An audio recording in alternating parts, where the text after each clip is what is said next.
ہم لیاکلون الطعام، ترجمہ یہ ہے کہ آپ صلی اللہ علیہ وسلم سے ہم جو رسول بھی آپ سے پہلے ہم نے جو رسول بھی بھیجے وہ کھانا کھایا کرتے تھے.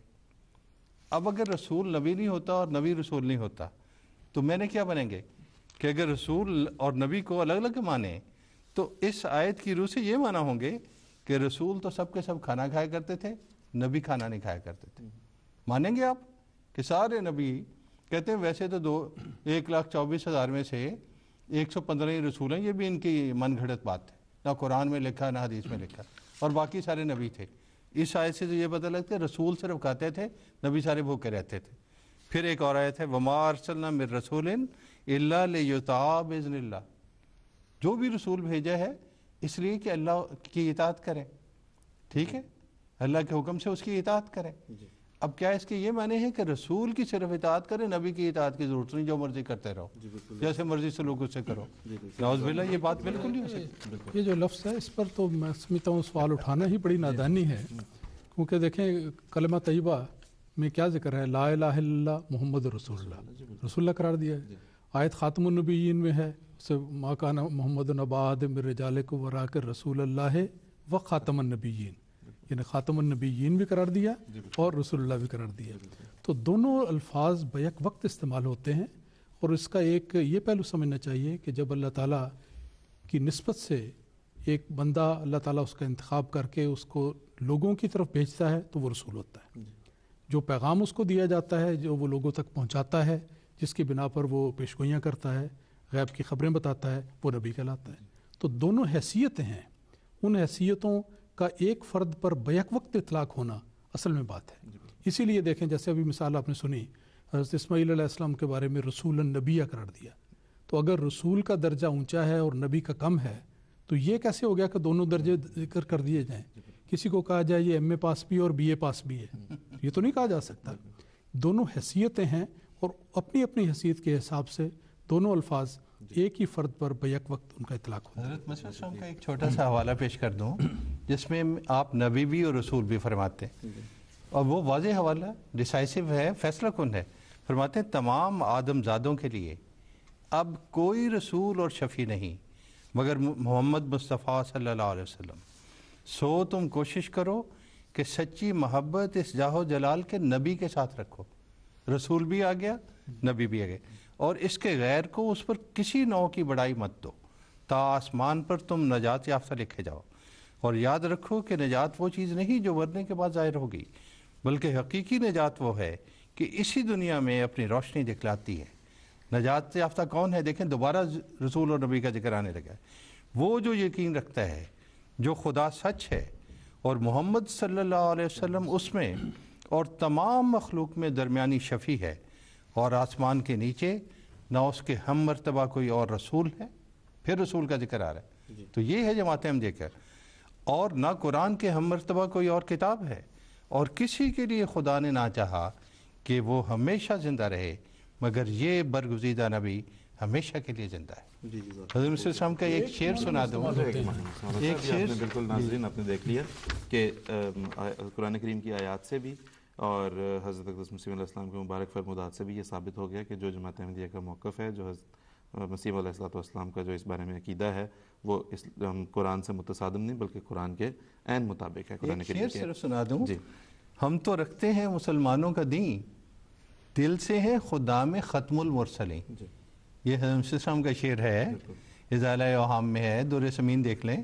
تو یہ کہنا ہے کہ یہ ختم الرسول نہیں مانتے، صرف نبی مانتے ہیں، یہ عجیب بات ہے.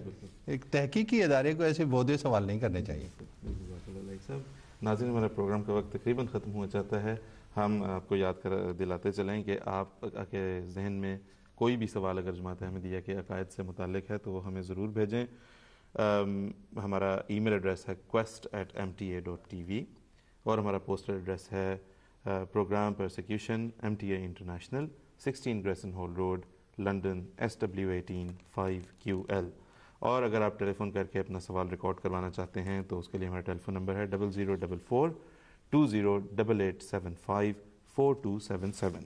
لیکن اس میں یہ ایک یاد دہانی کہ ہم ایسے سوالات جو جماعت احمدیہ کے بنیادی عقائد سے تعلق رکھتے ہیں، بالخصوص ایسے سوالات جنہیں ایسے جو جماعت احمدیہ کی ان تعلیمات سے متعلق ہیں جن کا غلط پروپیگنڈا کر کے غلط لوگوں تک تاثر جو ہے وہ پہنچایا گیا ہے. ایسے سوالات ہم سے ضرور پوچھیں آپ, یا جماعت کے بنیادی عقائد کے بارے میں کوئی بھی سوال.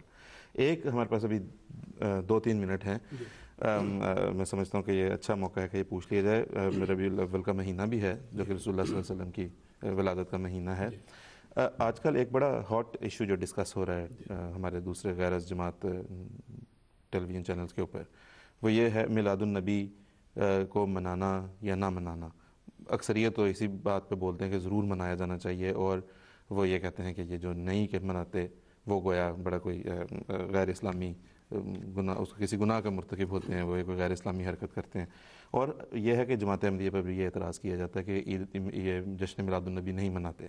تو اگر اس بارے میں کچھ بتائیں کہ یہ ہمارا جماعت کا موقف کیا ہے. بات یہ ہے کہ سب سے پہلے تو یہ سمجھنے والی بات ہے کہ اس زمانے میں اللہ تعالیٰ کے فضل سے جماعت احمدیہ وہ واحد جماعت ہے جو رسول پاک صلی اللہ علیہ وسلم کی زندگی کے دم سے زندہ ہے, اور رسول پاک صلی اللہ علیہ وسلم کی محبت کے دم سے اس کو زندگی نصیب ہوتی ہے.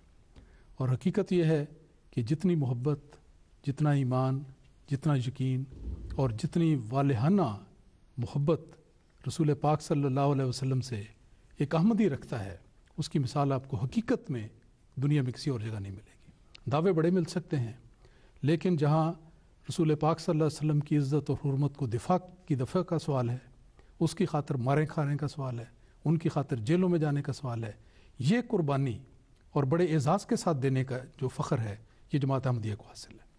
اب جہاں تک میلاد کا تعلق ہے, ربیع الاول کی 12 تاریخ یہ وہ دن ہے جس کے لیے یہ اعزاز اللہ تعالیٰ نے مقدر کیا کہ رسول پاک صلی اللہ علیہ وسلم کی ولادت کا دن ہے. اس ایک دن میں آپ کی یاد کو محصور کر دینا یہ تو انتہائی ظلم کی بات ہے. جو ذات ہمارے دلوں کی ایک ایک گہرائی میں بستی ہے اس کا ذکر ایک دن کرنا یہ تو کوئی خوبی کی بات نہیں. جماعت احمدیہ کو یہ تعلیم دی گئی ہے کہ صبح شام چلتے پھرتے اٹھتے بیٹھتے ہر دن, ہر روز, ہر رات, ہر دن اپنی اس محبوب بستی کا ذکر کرو جس کی خاطر اللہ تعالیٰ نے زمین و آسمان کو پیدا کیا. اس لیے ایک دن کو منانا جس طرح لوگ برتھ ڈے مناتے ہیں کتنی کمزور سی بات ہے. سوال پیدا ہوتا ہے کہ حضرت صلی اللہ علیہ وسلم نے اپنی زندگی میں اپنا برتھ ڈے منایا؟ کیا آپ کے صحابہ نے یہ دن منایا؟ کیا آپ کے خلفاء نے یہ دن منایا؟ کیا قرون اولیٰ کے مسلمانوں میں یہ چیز چلی؟ بعد کے زمانوں میں یہ کوئی رسمیں چلی؟ کسی نے یہ اس طرح دن نہیں منایا. آپ کی یاد کو تازہ کیا, آپ کی محبت میں نغمات گائے, یہ بات ضرور ہے, لیکن اس کو ایک دن کے طور پہ ملانا, جلوس نکالنے اور پروسیشن نکالنے, میٹنگیں کرنی اور اس قسم کے جو مختلف رسومات ہیں جس کے نتیجے میں کھانا پینا اور ہر قسم کی باتیں ہوتی ہیں, یہ طریق کبھی نہیں ہوا. اس لیے اس طریق پر میلاد کو منانا کوئی ایسی بات نہیں, نہ اس کا کوئی ذکر ملتا ہے. مولویوں نے دراصل حضرت مسیح علیہ السلام کے وہ کرسمس کی تقلید کرنی شروع کی ہے. جی بالکل, وہ ان کا برتھ ڈے مناتے ہیں اور کیا کیا گھناؤنے جرم ہو رہے ہوتے ہیں اس کرسمس کے دن. تو نہ عیسیٰ علیہ السلام نے منایا, نہ نبی پاک صلی اللہ علیہ وسلم نے کبھی برتھ ڈے منایا. تو اب آ کے, اور یہ انوویشن ہے, یہ 10-15 سال سے شروع ہوئی ہے, پہلے تھی ہی نہیں. اور دوسرا یہ بھی ہے نا لائک سر کہ جب ہندوستان میں بالخصوص جب رسول اللہ صلی اللہ علیہ وسلم کی ذات پہ اس قدر گھنونے اور گندے حملے کیے گئے, رنگیلا رسول جیسی کتب لکھی گئی, اس وقت یہ میلاد النبی کے جشن منانے والے لوگ کہاں پہ تھے؟ اس موقع پہ مسلم موعود رضی اللہ تعالیٰ عنہ نے یہ محسوس کر کے کہ رسول پاک صلی اللہ علیہ وسلم کی ذات اقدس پر دوسروں کی طرف سے گند اچھالا جاتا ہے, تو آپ کے دل میں ایک محبت کا چشمہ پھوٹا خاص طور پر, اور آپ نے کہا کہ یہ موقع ہے جب رسول پاک صلی اللہ علیہ وسلم کی عزت اور حرمت کے دفاع کے لیے ساری دنیا میں ترانے گائے جائیں. تو آپ نے ایک نہایت ہی مبارک سلسلہ شروع کیا جو سیرت النبی کے جلسوں کا انعقاد ہے, اور آپ نے اپنی جماعت کو کہا کہ ایک ہی دن میں سارے ملک کے کونے کونے میں کریا کریا اور بستی بستی محمد مصطفیٰ صلی اللہ علیہ وسلم کی عظمت قائم کرنے کے لیے اور اس کے اظہار کے لیے جلسے کیے جائیں. اور یہ تو آپ نے جلسہ سیرت النبی کا آغاز فرمایا. اور یہ نہیں کہ صرف مسلمان یا احمدی اس جلسے میں تقریریں کریں, فرمایا کہ عیسائیوں کی بھی بلاؤ کہ نبی پاک صلی اللہ علیہ وسلم کی سیرت پہ بولیں, ہندوؤں کی بھی بلاؤ, سکھ. چنانچہ یہ جلسے شروع ہوئے کہ سارے مخالفین بھی جو عام طور پہ مسلمان نہیں, ایسے عشق اور محبت سے نبی پاک صلی اللہ علیہ وسلم کی سیرت پہ اپنی نظمیں, اپنا کلام, نعتیہ کلام یہ پیش کرنے لگے تو یہ روایت جماعتیں ہم دینے ڈالی. تاریخی لحاظ سے بھی ہم دیکھیں تو اس وقت حضرت مسلم رضی اللہ تعالیٰ عنہ نے جلسہ سیرت النبی کا آغاز کیا. انہوں نے کہا کہ اسے سال بھر پہ اسپریڈ کرو، بجائے اس کے کہ ایک ہی دن میں یہ کیا جائے، سال بھر کے دوران جلسہ سیرت النبی کا انعقاد ہو. اور پھر اس دور میں یہ طریق جاری ہے کہ یہ ایک دن کو یاد نہیں ہے بلکہ ہر دن کی یاد ہے، اس لیے سال کے ہر دور میں ہوتا ہے. اس دور میں ہم دیکھتے ہیں کہ جب ادھر مغربی اخبارات میں اور میڈیا میں رسول اللہ صلی اللہ علیہ وسلم کی ذات بابرکات کے اوپر کیچڑ اچھالنے کی کوشش کی گئی، تو تب یہ جشن عید میلاد النبی منانے والے ٹائر جلا رہے تھے سڑکوں پہ.